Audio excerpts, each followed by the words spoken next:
No, ya extrañaba la mesa. Oye, ya déjate de submarino. fetichismos, vamos a hacer cosas es la concretas. mesa. Llámale a Vero, pídele a Vero que nos consiga, Vero. por favor, una invitada de lujo que nos pueda hablar de reforma eléctrica, de reforma electoral, de feminicidios, de todo lo que está ahorita, Todo eso. todo eso. ¿Oíste, Vero? Invitada de lujo quiere el fisgón. ¿Sí? Perfecto. ¿Ya está? Ya está ahí. A ver.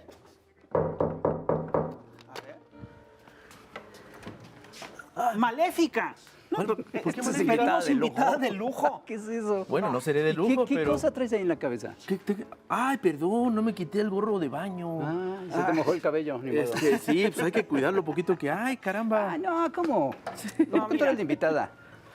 Pues no tenemos Vero, invitada. Basta de Pues- bromas. Necesitamos una invitada con todas esas características que dijo el fisgón.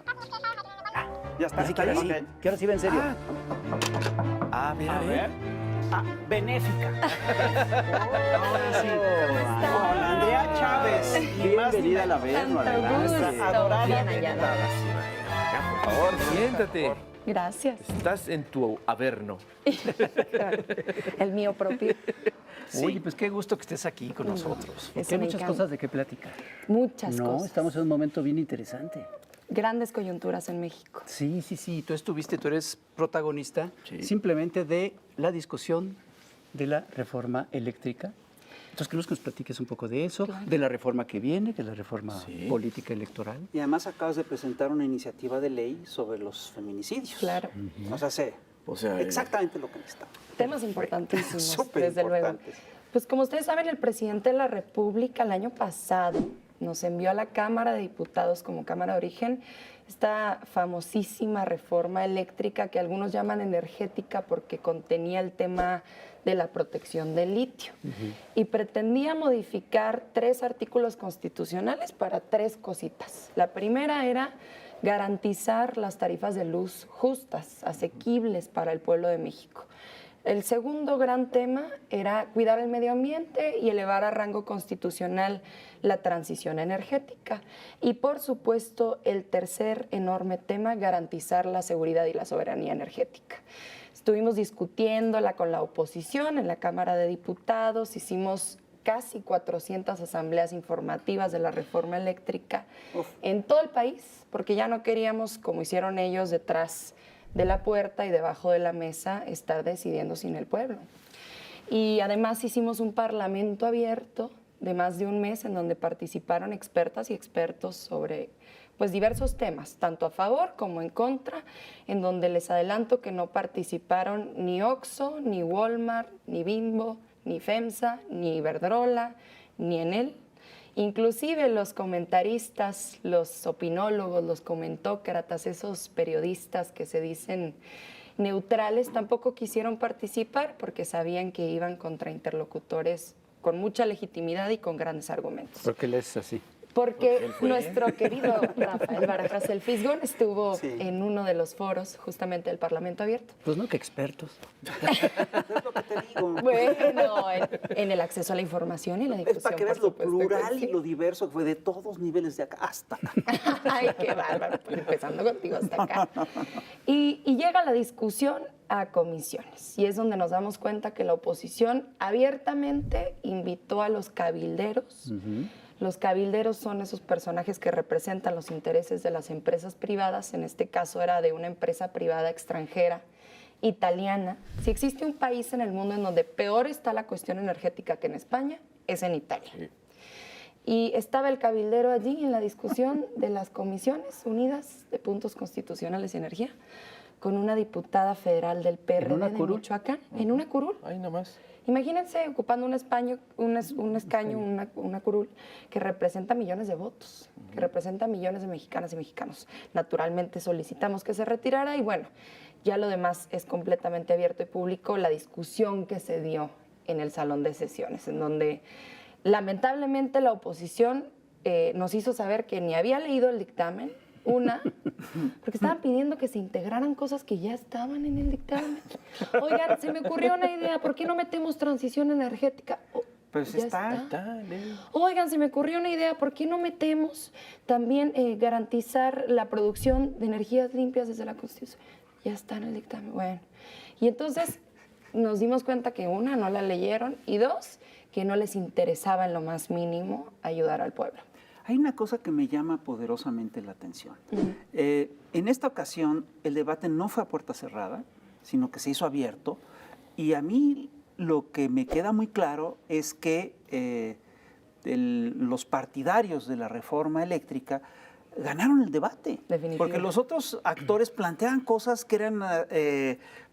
tenían un discurso sobre la ley Chapopote y la ley Cumbustolio y todo eso, que no... La ley Bartlett. La ley Bartlett, ¿no? Que además... Eso simplemente no ajustaba, no tenía nada que ver con lo que estaba planteado. Así es. Sí, la oposición no esgrimió ni un solo argumento para votar en contra de bajar las tarifas de la luz, para votar en contra de la seguridad energética, para votar en contra de la soberanía nacional. No existió ni un solo argumento de carácter técnico para argumentar su postura. Todo era politiquería. Me dio risa que la oposición Sí. usó como epítome de sus argumentos al clavillazo del PAN, que me pareció fantástico para caricaturizarlo. ¿Te acuerdas? El diputado panista, nunca me hagan eso. Eso me pareció de lo más absurdo, porque según ellos era el más argumentadito. No, bueno, la oposición no tiene ningún sujeto de interlocución válido, limpio, que no tenga cola que le pisen. Y tú hiciste una petición a la mesa, que era Así que es. se excusara Margarita Zavala. Eso fue histórico. Porque es problemático que estén presentes en la discusión los cabilderos, pero más lo es que los propios diputados sean los cabilderos. Claro. No es un elemento de género. Yo no estoy en contra de la diputada federal del PAN por ser esposa del expresidente Felipe Calderón. A su casa, dentro de su patrimonio, porque ella está casada por el régimen de bienes mancomunados con Felipe Calderón, a su patrimonio entraron más de 8 millones de pesos. Por concepto de un trabajo, porque yo no sé si ha trabajado en su vida Felipe Calderón, en un consejo de administración de una de las filiales más importantes de Avangrid. Iberdrola, Avangrid. Pero que no era Iberdrola, decían. Era otra empresa. No, y que además representaba a los de enfrente, no a Iberdrola. Claro. Y entonces yo lo que solicito antes de iniciar la discusión de manera preventiva es que la diputada federal se excuse, porque tiene un clarísimo conflicto de interés, porque Pues sí. dos de las empresas que se iban a ver afectadas con la aprobación de esta reforma eléctrica eran precisamente Iberdrola y Avangrid. Entonces, pues le hicimos esa solicitud a la mesa y la mesa contestó algo histórico. No tenemos proceso regulado para excusar a la diputada federal, pero con los elementos de prueba que nos otorga la diputada Andrea Chávez, se acredita la presencia del conflicto de interés de la diputada Margarita Zavala. ¿Con qué legitimidad votó esa diputada? Pues la que le dio Iberdrola y Avangrid, ¿no? Es decir, claro. Y luego no quieren que les llamemos traicioneros Pero a ver, de la patria. tú pides argumentos, pero ¿para qué dar argumentos si hay intereses? Claro. ¿No? Que eso es lo el que yo tema de siempre he fondo, dicho. ¿no? Sí. Eso es lo que está en el fondo de esta historia, ¿no? ¿Y a cuánto ascendían los intereses? Bueno, a casi 500 mil millones de pesos anuales. Muchísimo. 500 mil millones de pesos anuales que antes de la resolución de la Suprema Corte de Justicia de la Nación con respecto de la constitucionalidad de la ley de la industria eléctrica, perdíamos por el fraude que cometían las empresas privadas extranjeras contra el Estado mexicano. En México, las familias mexicanas tienen un subsidio dentro de su recibo de luz. Ustedes pueden revisar, viene un cuadrito allí debajo y viene justamente un descuento del que se encarga de cubrir el Estado mexicano. Pero el subsidio, digamos, en términos masivos, está invertido. En este momento estamos subsidiando a Oxxo, a Walmart, a Bimbo, a todo FEMSA, a Iberdrola, que pagan 3 veces más barata la luz. Óiganme, ¿con qué cara? Pues sí. A eso asciende 500 mil millones de pesos. Y claro, pues es natural que nosotras y nosotros consideremos que en este momento pudieron existir mochadas y cañonazos, porque el ejemplo más claro es la reforma energética pasada de Enrique Peña reforma Nieto. energética del 2013, cabildero en la Cámara, están Maletín. maletines, están Porque en más juego 500 mil defendieron- millones de pesos, y todavía piensas que puede haber habido dinero sucio. ¿Tú crees? Defendieron exactamente lo mismo que aquella reforma. que la de Peña Nieto. Defendieron el status quo, que era la reforma energética de Peña Nieto. Que lesiona la soberanía nacional.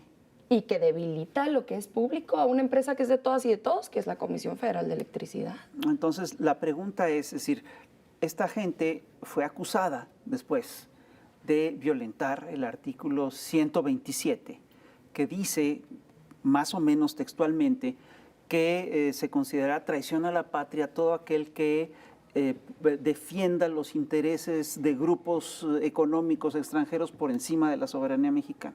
Pero es el supuesto exacto, de traición a la patria. Pero es que ellos opinan distinto, Andrea. Yo creo que está siendo realmente muy radical. Simplemente porque piensan distinto.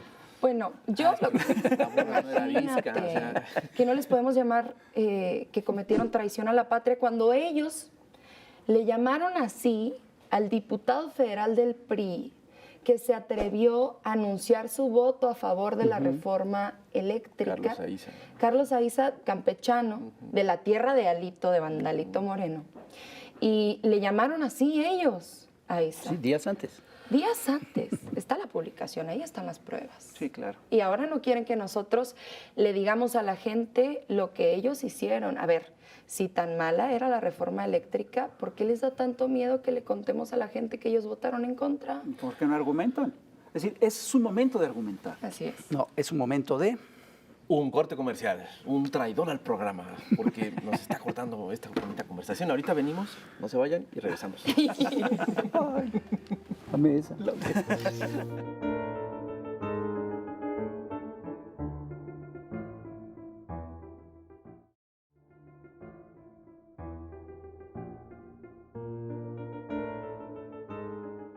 Universos Paralelos presenta la historia de MacPriambet. En un reino muy lejano, había un diputado que militaba al mismo tiempo en Movimiento Ciudadano, el PRI, el PAN, el Billete y etcétera, etcétera, etcétera. Era conocido como el diputado MacPriambet, etcétera. O MacPrian. Su gran amigo era Banquo, para ser precisos, su cuenta de Banquo. En 2013, MacPrian y su cuenta de Banquo se encontraron en un bosque a 3 brujas que hacían magia cabildera y le hicieron a MacPrian la siguiente predicción. Si le entregas la luz a multinacionales extranjeras, tu cuenta de Banquo crecerá de manera misteriosa y después alcanzarás fama y alcanzarás el trono. MacPrian entregó la luz y su cuenta de Banquo creció de manera asombrosa. Así se cumplió la predicción de las cabilderas. Después de su traición, MacPrian sentía grandes remordimientos. Y con grandes remordimientos llevó el dinero a su cuenta de Banquo y con gran remordimiento se lo gastó. Mientras el reino caía en las tinieblas, las ansias por la fama y el trono de MacPrian crecieron.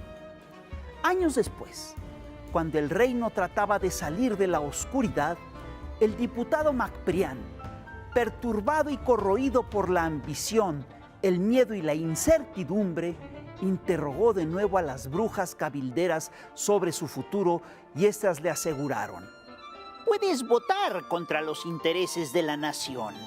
Tu impunidad es tan absoluta que ninguna persona nacida de mujer te podrá hacer daño. El diputado MacPrian votó contra la soberanía energética nacional, agarró a puñaladas a la madre patria y se fue a festejar. Se sentía impune porque ningún hombre nacido de mujer le podía hacer daño. Pero resultó que los cabilderos no eran nacidos de mujer, pues no tenían madre, y los consejos que le dieron eran traicioneros y destrozaron su carrera política. El diputado traicionó a su patria y fue de traición en traición hasta que ya no tuvo nadie más a quien traicionar. Entonces, a MacPrian lo traicionó el subconsciente y no les pagó a sus empleados que, en sus redes sociales, publicaron que MacPrian había recibido dinero de los cabilderos por traicionar a la patria. Aún así, la predicción de las brujas cabilderas se cumplió, pues MacPrian consiguió la fama y el trono. Ahora Macprián es famoso. Tiene fama de traidor a la patria. En cuanto al trono, bueno, pues así le dicen al excusado. Y Macprián se fue por el trono.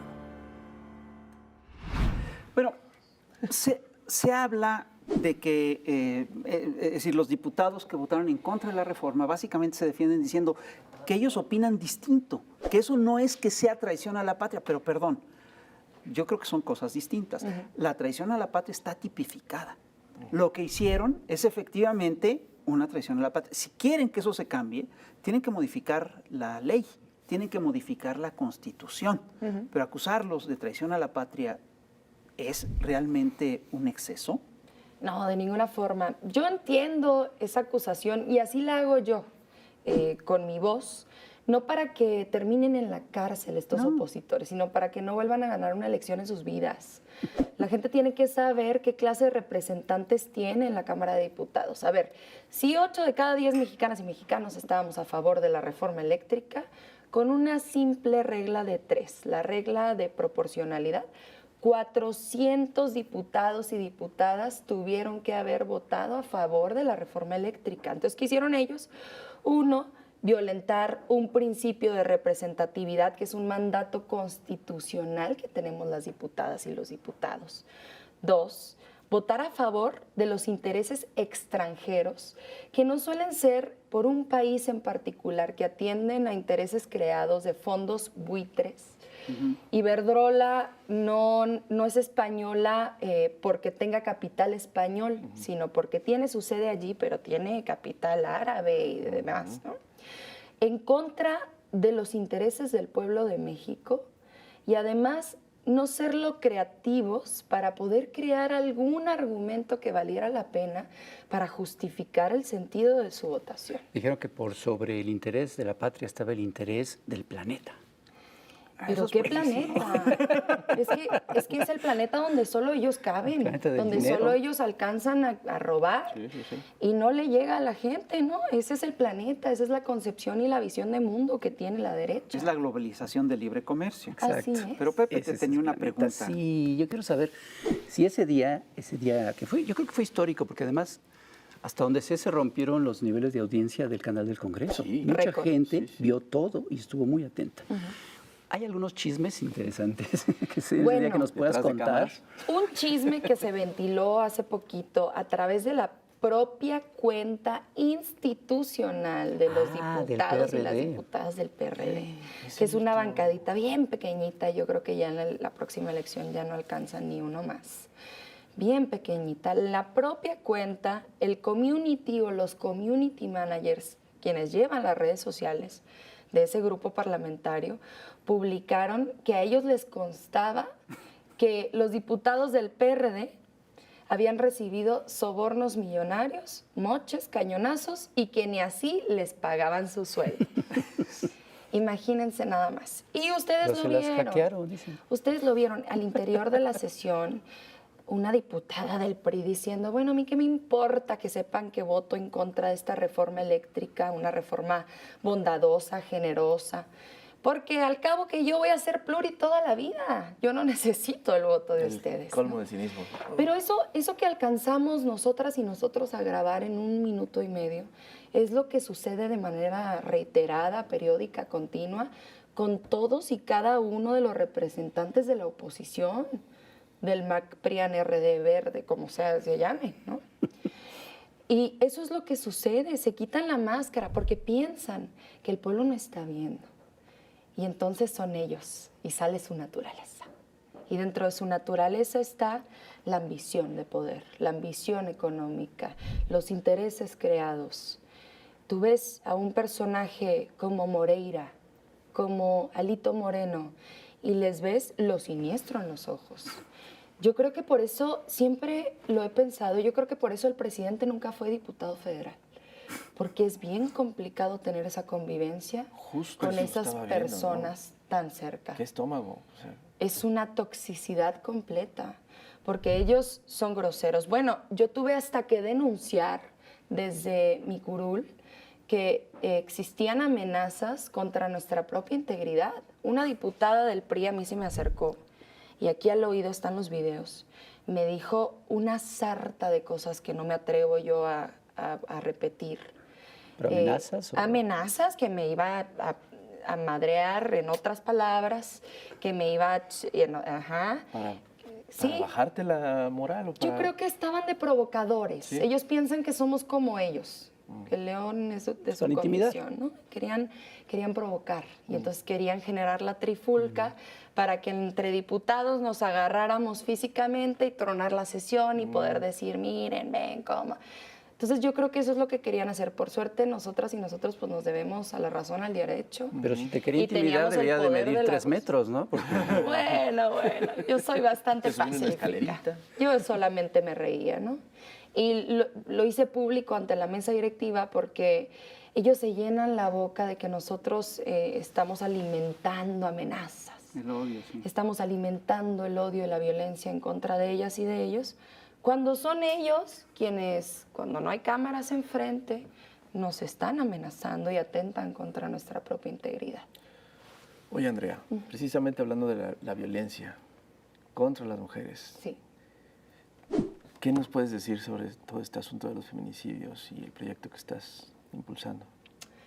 Pues, como ustedes saben, yo soy de Ciudad Juárez, esa ciudad que puso en el foco internacional la grave problemática de la violencia feminicida.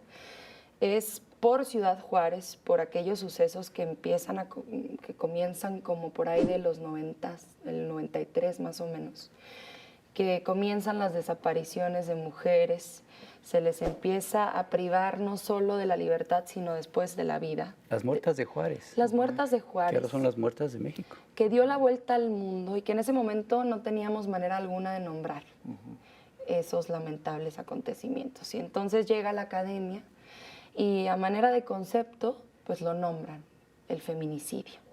La privación de la vida de una mujer por razones de género. ¿Y qué pasa?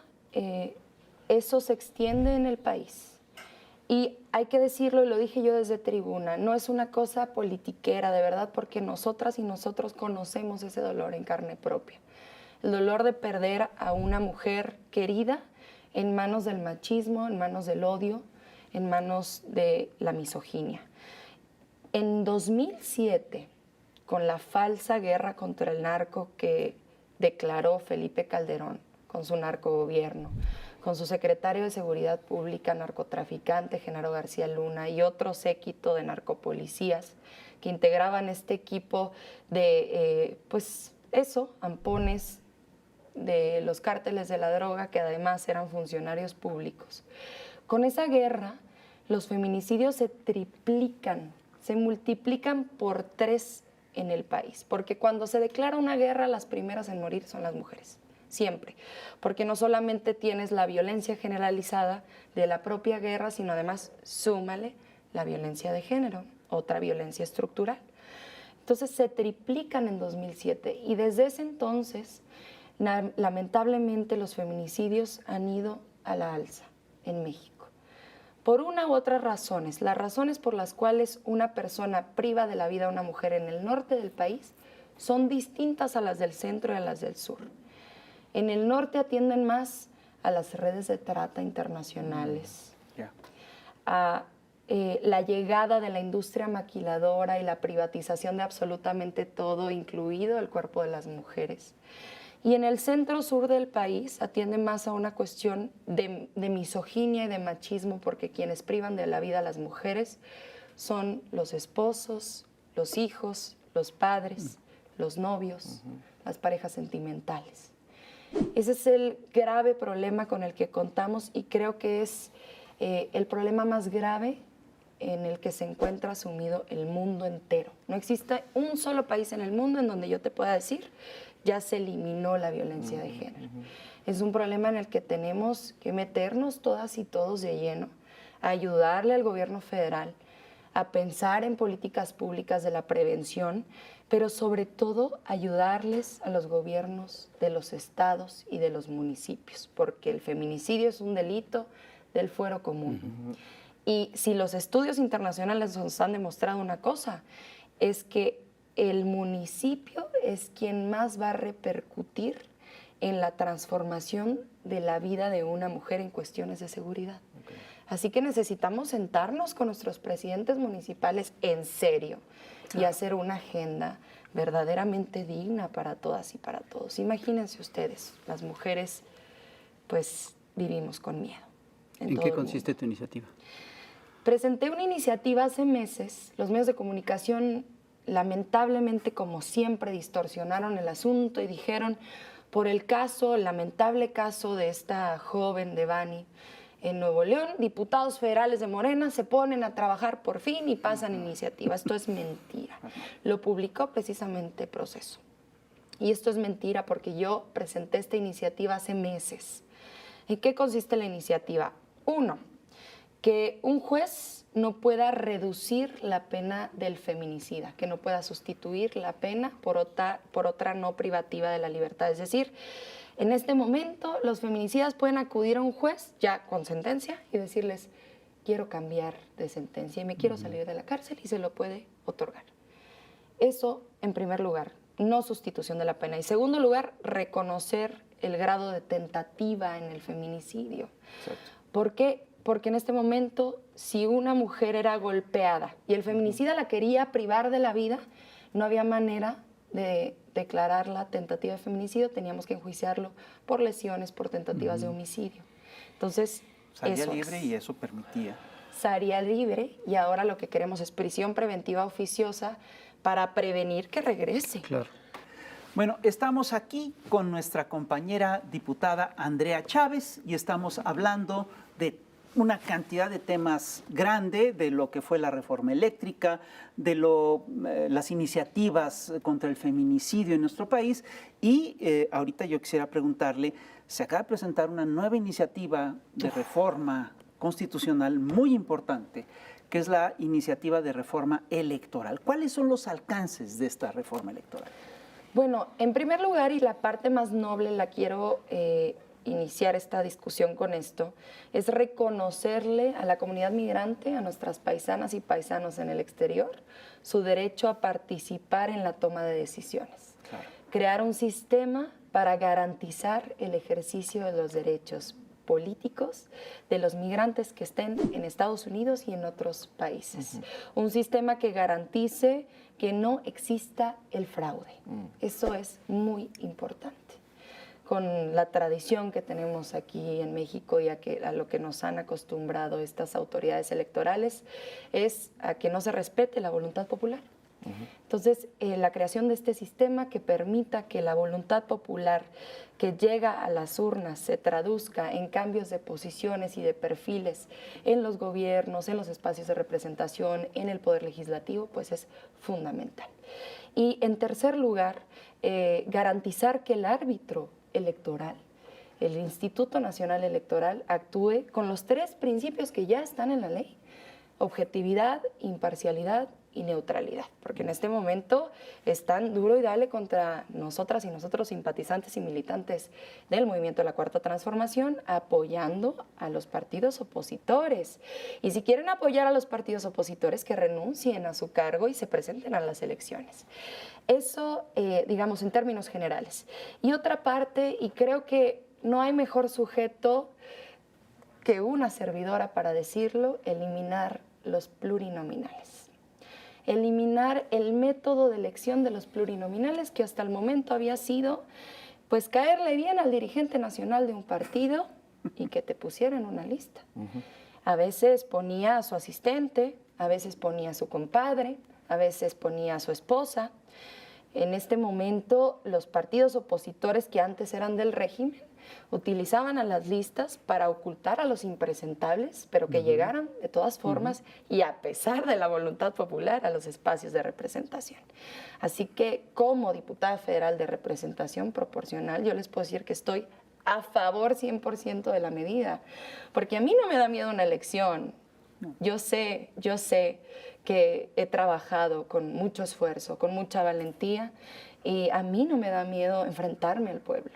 Yo estoy con el pueblo, pero que tengan miedo y que tengan temor justamente estos impresentables de la oposición.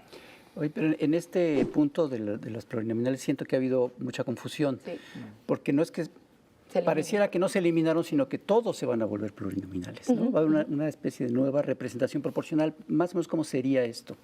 Sí, como ustedes saben, en este momento tenemos dos principios de elección, el de mayoría relativa, que son los distritales, esos famosos 300 distritos federales que integran esta maravillosa República Mexicana, y 5 circunscripciones, en donde cada partido puede proponer hasta 40 nombres por circunscripción, y en la medida en la que los partidos tengan mayor porcentaje de votación, pero menor ganancia de distritos uninominales o de mayoría relativa, es que van a poder entrar estos personajes o estos perfiles.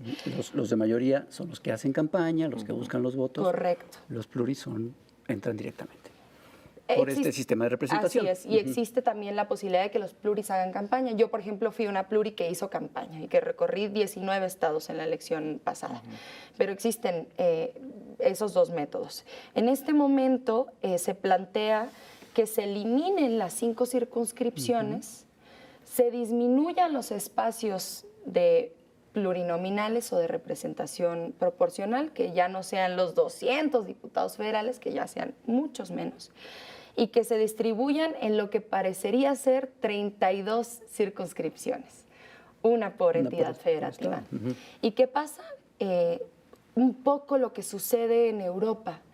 Es un sistema de selección distinto en donde la gente vota por las listas. Las listas les aparecen. En este momento, si ustedes voltean su boleta, vienen las listas de las primeras circunscripción, pero tú no marcas ahí, no votas por ningún partido. Tú votas por tu diputado federal uninominal. Sí, porque viene en el anverso de la boleta. Correcto. Con el nombre de los candidatos por mayoría. Así es. Y en este momento, ¿qué va a pasar? Se plantea que las y los ciudadanos puedan votar por las listas de cada partido. Es un método de selección de representación fidedigna, porque le estás preguntando a la gente quiénes quieres que entren dentro de la representación proporcional. O sea, no es un cálculo nada más, sino que está la voluntad popular de manera directa en esta elección. Y eso es muy importante, es verdaderamente fundamental. Porque, pues, yo sí he visto una serie de impresentables plurinominales del otro lado, ¿no? Y ustedes los conocen, ahí anda una familiar del expresidente Felipe Calderón. Y bueno, seguramente que si lo hubiéramos enfrentado a las urnas, pues no habría ganado. Hay otro tema, que es el de las autoridades electorales. ¿Cómo podremos promover la neutralidad? Porque mira, nada más ahorita parecen porristas de un bando. Eligiéndolos. No parecen. Eligiéndolos. Son. Eligiéndolos. Pero perdón, es que ¿quién los eligió? No, pues en este momento, pues el compadre, el político, los partidos. El no sé qué, a estos los votaron los partidos. Los partidos que atienden a los poderes fácticos. Claro. ¿No? ¿Y la propuesta es? La propuesta es que la gente también elija a sus consejeros sobre una lista que propondría el Poder Ejecutivo, el Poder Judicial, los diversos poderes. Propondrían una lista y de esa lista el pueblo de México votaría y él o la más votada sería presidente del Instituto Nacional Electoral. Eso es una discusión que tenemos tiempo dando, no solo en el INE, sino en el Poder Judicial, imagínate. No, pero espérate, hay otro razonamiento ahí que es curioso. Bueno, pero es que al final de cuentas, ¿quién va a proponer a estos candidatos? Van a proponer los partidos. El razonamiento que hay detrás de eso es que al final de cuentas los partidos siguen proponiendo a los que van a quedar en el Instituto Electoral, pero yo sí creo que hay una gran diferencia entre que los partidos propongan y que la gente vote. Pero hay otro razonamiento que es que esta gente que se va a proponer y que la gente va a votar por ellos, pues no necesariamente son los más, son los idóneos, pues son los que tienen la mayor capacidad técnica. La mayor capacidad, no son expertos, como ahora, ¿verdad? Que sí los tenemos expertos. Imagínate, bueno, a ver, pero expertos en fraude, expertos en quemar urnas, expertos en esconder boletas, expertos pero en Lorenzo y Ciro tienen todas las credenciales. Votos, imagínate, ¿no? Son expertos en eso. Aunque me pongan un doctorado y una maestría en Derecho Electoral, lo que nos han demostrado con las acciones y no con el papel y con el certificado es que son expertos en el fraude. Sí, a ver, el problema de fondo, tal vez estoy equivocado, pero el problema de fondo es que en México tenemos una deuda enorme con la democracia. Es decir, fue una de las causas de la Revolución Mexicana, ¿no? Es decir, Madero pedía sufragio efectivo, no reelección. No se ha dado la reelección, es decir, la reelección es tal vez el único punto que ganó Madero en todo este proceso. Se disfrazó de alguna manera. Sí, se disfrazó de alguna manera. Pero el sufragio efectivo no se ha concedido. Es decir, ahí tenemos una deuda histórica con el pueblo de México, ¿no? Es una deuda histórica que tenemos con el pueblo de México, garantizar que el árbitro electoral sea un árbitro justo, sea un árbitro imparcial, ajeno a las lógicas partidistas. Eso es lo más importante, más que lo técnico dentro del Instituto Nacional Electoral. Eso es lo más importante. En este momento tenemos una figura de representación de la ciudadanía, ¿no? El consejero ciudadano, no sé qué, pero no ha llevado justamente a cumplir los objetivos. Y el objetivo debe ser preservar la voluntad del pueblo, esa voluntad que llega a las urnas el día de la elección. Así que yo considero que esta es una iniciativa fundamental y la derecha habrá de pensarse más y mejor el sentido de su votación, porque ya sabe que el pueblo está despierto, está auditor, es lo que está te voy a revisor. preguntar, porque viendo lo que sucedió con la reforma eléctrica, lo normal sería suponer pues, que esta no va a pasar. Ya hasta dicen, ¿para qué la presentan si no va a pasar? ¿Qué caso tiene? El chantaje es bonito. ¿Cómo presentan esa reforma cuando nos están acusando de traidores? ¿No? Que es un chantaje. Es decir, ¿qué va a deja pasar de ahí? acusarme de ¿Qué traidor crees tú que va a pasar? y hablamos. Con los partidos de oposición. Yo creo que se van a pensar mejor el sentido de su voto, pero lamentablemente, y digo lamentablemente por México, pero digo, es evidentemente los partidos adversarios a nuestro partido, entonces uno gustoso cuando se equivocan, una gustosa cuando se equivocan, digo lamentablemente por la vida democrática, van a seguir en el error de utilizar como estrategia electorera el negarle las reformas constitucionales al presidente de la República. Ellos piensan que en la siguiente elección van a poder capitalizar el haberle negado al presidente de la República con más legitimidad en la historia contemporánea del país una reforma constitucional. ¿Y dónde se van a dar cuenta? Pues en las urnas. Se van a dar cuenta justamente ahora que renovemos 6 gubernaturas, todas las alcaldías del estado de Durango, el Congreso local de Quintana Roo, se van a dar cuenta que cometieron un error y parece ser, todo parece indicar que va a ser doble la metida de pata con la reforma político-electoral y antes con la reforma eléctrica. ¿Cuándo se va a discutir la reforma político-electoral? Nos llegó la reforma político-electoral el día de ayer a la Cámara de Diputados de manera formal. No, el jueves pasado, porque hoy es domingo. Ah, claro, el jueves pasado, así es, el jueves pasado nos llegó la reforma político-electoral a la Cámara de Diputados, ya se publicó en Gaceta, pero pues ya terminamos el periodo ordinario. Entonces entra la comisión permanente en donde habrá una discusión amplia porque allí es el debate, no se puede, en la comisión permanente no se legisla, no se pueden hacer reformas constitucionales, tiene que estar la integración completa del Pleno, pero se va a dar el debate allí y yo estaría pensando en iniciar la discusión formal tanto en la comisión nueva de reforma político-electoral, la comisión de puntos constitucionales por ahí de septiembre, para arrancar la discusión en el Pleno quizás octubre, noviembre, más o menos. Obviamente ya tendrían los resultados de estas próximas elecciones. Ya van a tener los resultados. Lo que pasó y podrían calcular un poco qué de eso que pasó por su actuación en la reforma eléctrica. ¿Y a quién ayuda esto? Pues solamente al PAN. Yo creo que esto fortalece la visión de 2 bloques, el bipartidismo. Desde mi punto de vista, se debilita muchísimo el PRI. Sí, pierde. El PRD desaparece. Movimiento Ciudadano se debilita también porque inicialmente quisieron plantear este partido como una tercera vía democrática, buena ondita, fresona, y ya nos dimos cuenta que están en contra de la soberanía, de la seguridad energética y de un montón de cosas que son muy importantes y trascendentes para el país. Montaje ciudadano se debería llamar, entonces, ¿verdad? Montaje ciudadano, yo le digo el PAN naranja, el PAN naranja, yo creo que solamente fortalece a esa pequeñita parte del voto sólido que tiene el conservadurismo. Porque al PRI le exigieron sus representados votar a favor de la reforma eléctrica, con aquellas visiones de Lázaro Cárdenas, con aquellas visiones de López Mateos, y lamentablemente pues le siguieron el juego al PAN. Sí. Y a ver, si uno hace cálculos, van a llegar, si pierden Coahuila, Estado de México, como va, todo parece indicar, Oaxaca, Hidalgo, van a llegar con 0 gubernaturas a la elección presidencial del 24. Imagínense ese partido hegemónico con 0 gubernaturas, y la primera vez en la historia en la que no van a poder poner candidato presidencial. Fíjate.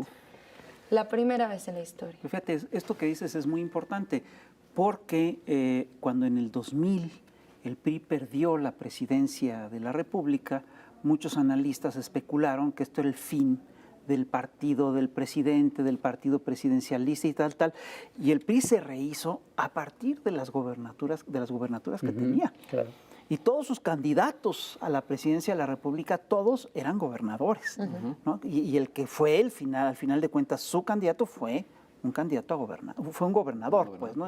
Tanto en el 2006 como en el 2012, ¿no? Correcto. Entonces, pero yo lo que veo también en todo este proceso es que lo que se está marcando es una agenda nacional, digamos, a largo plazo.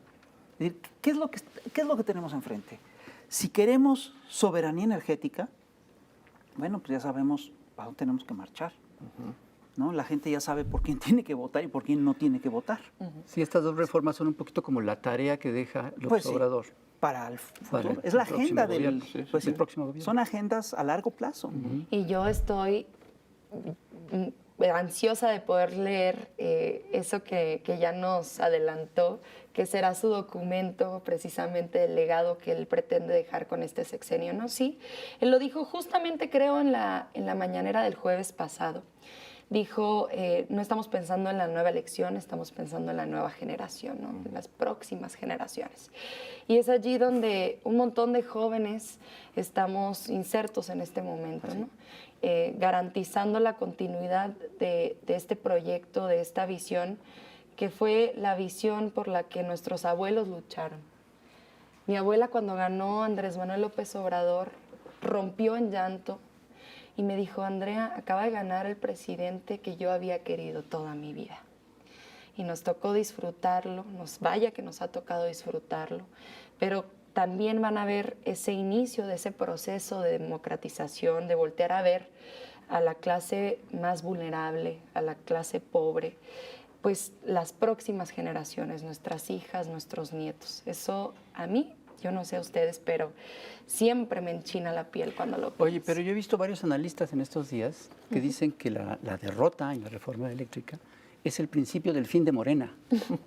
Ahora sí, se acabó el sexenio de López Obrador y este es el principio del fin de Morena. Esos analistas, recuérdalo, también anunciaron que el principio del fin de Morena era en 2006. Sí. Es decir, han anunciado el inicio del fin de Morena como desde antes de que existiera Morena. Tantas veces. Han anunciado 1000 veces el inicio del fin de Morena y el nuevo PRI, la nueva oposición, ¿Pero por qué están equivocados? Nueva agenda de Va por México. Están equivocados ¿No es el principio del fin de Morena? No. ¿Por qué? Es el fortalecimiento y tenemos una prueba. La última medición internacional del presidente en donde sube históricamente sus niveles de aprobación. 6 puntos de un jalón. ¿En serio? 6 puntos, de 65 a 71. ¿Sí? 71. Por la reforma eléctrica. Por el debate de la reforma eléctrica. 71. De 65 a 71. 6 puntos. Están ya en la segunda mitad del sexenio. Gobernar siempre conlleva un desgaste natural. Siempre. Imagínate, pues imagínate que después el presidente de su segundo trienio tenga 71% de aprobación. Es brutal. Es brutal. Sí, ellos pensaban que a la mitad del sexenio iba a estar agotadísimo, golpeadísimo, y entonces ahí se hubieran promovido la revocación de mandato. Y además en este inicio del fin que dicen, yo jamás había visto a nuestro partido tan unido, tan fortalecido en una discusión. vi enteros a mis compañeros diputados federales estudiando las iniciativas, las propuestas, participando en medios de comunicación, realizando asambleas, volviendo a territorio, verdaderamente emocionados con un nuevo proceso de organización, de movilización. Fue como una bolsa de aire nuevo. Es una revitalización de la vida partidista desde mi punto de vista, Pues particularmente de Morena. Sí, yo creo que las agrupaciones de izquierda siempre se habían caracterizado por sus pleitos internos. Claro.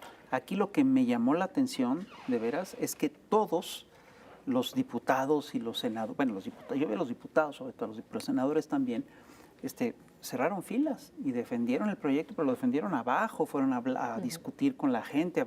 Esto sí es atípico dentro de la izquierda mexicana. No sé, yo veo muy fuerte a Lito. Híjole. Está fortalecido por el Botox. Imagínate. El Botox del pueblo. Pobrecito. el Botox del pueblo. A mí me da, pobrecito, mucha pena. Y luego que no quieran decir que hay persecución, porque las denuncias de enriquecimiento ilícito y desvío de recursos son desde hace muchos años en contra de Alito, siendo gobernador del estado de Campeche. Así es. Que no vayan a querer salir con que nuestra supergobernadora, Laida Sansón, no fue así, porque no fue así. Porque ellos, claro, siempre van preparando el terreno porque saben lo que hicieron para poder gritar persecución política. De Ricardo Anaya no estamos hablando. No estamos en esta ocasión. También lo veo muy fuerte, Ricardo. También lo veo muy Híjole, fuerte. ¿y sí. quién irán Lo a que pasa poner es de que no lo veo. candidato? ¿Quién irá a poner de candidato a la derecha? Ay, no sé. Margarita Zavala, Creo que yo espero. Telles está muy fuerte. Sí. Gabriel Cuadri, Gabriel A mí Cuadri. me encantaría Lorenzo Córdoba. Me Imagínate. encantaría que Lorenzo Córdoba Pero- fuera Ciro Congreso Murayama, del PAN. Claudio X, Mira, Ricardo Salinas Pliego. ya hasta están poniendo comediantes ahí de quinta. También. Imagínate. ¿Derbez? Como posibles, no, Chumel. No, yo creo que Ay, no. que ¿Chumel te refieres Derbez? a- ¿Chumel Derbez? No, yo creo que te Ay, refieres a Claudio X González. No. Oye, Andrea, ¿y cómo ves? Nos quedan 2 años y medio de gobierno, más o menos, en este sexenio. ¿Cómo ves tú? ¿Qué crees que pueda pasar en este tiempo que queda? Pues toca fortalecer esas bases, esos cimientos de la cuarta transformación que se fincaron desde que Andrés Manuel López Obrador fue electo, desde que fue nombrado virtualmente electo. Desde ese momento comenzó la construcción de una nueva visión de país que tenía convencidos y convencidas a millones de personas en México. Creo que necesitamos continuar fortaleciendo la actividad del pueblo de México al interior de las instancias, al interior de las instituciones, y desde mi punto de vista, y disculpen que sea polémica, no adelantarnos a los procesos, no adelantarnos a los procesos. Pero es que eso no es polémico, Ya. todo lo contrario. Me parece, yo estoy de acuerdo Ya. contigo. Con todo respeto, me parece que en este O sea, ¿no momento puedo hacer campaña toca... por Monreal ahorita? No, Por Ok. nadie. por nadie. Bueno, por Alito Moreno. No, No, por mi corazón está con Margarita Zavala, todo el mundo lo sabe. no adelantarnos, me parece mezquino, me parece falto de toda legitimidad adelantarnos en este momento con un Es un presidente como Andrés Manuel. Pero pues AMLO es el que saca sus corcholatas. Yo creo que va a ser el primero de los sexenios en donde el presidente deje de trabajar hasta el último de sus días, porque como Sí. ustedes saben, siempre el presidente hace cuenta que suelta las riendas del país claro. cuando ya quedó otro electo. No. Nuestro No, presidente va a trabajar hasta el último de sus días, y es hasta el último de sus días que tenemos que continuar todas y todos unidos en la formación de esta visión de país, y no pensando en la ambición de puestos y de cargos y de No, no, no. empleos y chambistas. No somos así. No, lo que importa es el país, ¿no? Lo que importa es el país. Eso. No nos podemos adelantar. A mí, de verdad, como joven, interesada, apasionada, me llena de rabia saber que dentro de nuestro movimiento hay personajes que ahí andan buscando no sé qué. No es el momento. Ah, yo te iba a preguntar que por cuál secretaría ibas. No, hombre. No, hombre. Esa es una responsabilidad enorme. Y ahí se necesitan los mejores perfiles que habrá de tomar en cuenta el pueblo. Llegado el momento, todavía no es el momento. Necesitamos llevar a buen puerto la reforma político-electoral. Habla como política, ¿verdad? Sí, necesitamos terminar no, el sexenio, ¿no? Necesitamos ¿cómo? terminar el sexenio. Yo hago entrada. política para que no la hagan los políticos. Es buena Por frase. eso hago política. Es una frase de campaña. Ay, pues sí. Andrea, pues ¿Cómo muchas ves? gracias. En verdad. Un placer tenerte aquí en el Averno. Muchísimas muy gracias. aleccionador, Sí, muy no, buena información. mucha muy- Estamos muy agradecidos. Muchísimas gracias. Y vienen días Muy bien bien. interesantes. Vienen Sí. días a seguir trabajando y a ganar 6 de 6. Eso. Bien, Muchas gracias. No, al contrario. Muchas gracias por estar aquí. Señoras y señores, pues ya nos vamos. Compartan este programa, ya lo saben. Oye, quiten Yo- esta pinche mesa, no me deja mover. Ay, no que la amabas y Ay, la no, extrañabas. estorba mucho. Oigan, hay revista de mayo, ya lo saben. Cómprela, pídela a su boceador. Nos vemos en la próxima. Bye, gracias.